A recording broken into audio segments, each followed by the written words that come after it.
যারা বিভ্রান্ত ছড়াচ্ছে যে 8 দলীয় জোট ভেঙে গেছে, এটা সম্পূর্ণ মিথ্যা তথ্য, সম্পূর্ণ মিথ্যা তথ্য। জামাত চরমনাই ঐক্য ফাইনালি ঠিক আছে, কোনো সমস্যা নেই। কারণ আপনারা একটা জিনিস মনে রাখবেন, পীর সাহেব চরমনাই হচ্ছে এই ঐক্যর মহানায়ক, যিনি জাতীয় লিডার। পীর সাহেব চরমনাই ঐক্য করেছে, সকলকে ডেকে সকলকে নিয়ে ঐক্য করেছে। আর পীর সাহেব চরমনাই থাকবে না, এটা হতেই পারে না, এটা কখনো সম্ভব না। পীর সাহেব চরমনাইকে বাদ দিয়ে জামাত কিছু করবে, এটা হতেই পারে না, সম্ভব না কোনোভাবে। ছোট একটা ভিডিও দেখে, ভিডিওটা দেখুন।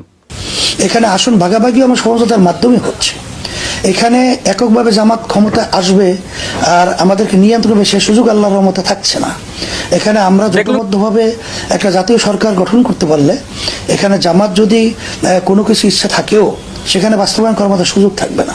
দেখলেন তো ভিডিওটা, যে জামাত চাইলো পীর সাহেব চরমনাইকে অর্থাৎ ইসলাম আন্দোলনকে বাদ দিয়ে তারা চাইলেও কিছু করতে পারবে না। অতএব আমি বলবো, যারা বলছে যে 8 দলীয় জোট ভেঙে গেছে, সম্পূর্ণ মিথ্যা কথা, সম্পূর্ণ মিথ্যা কথা।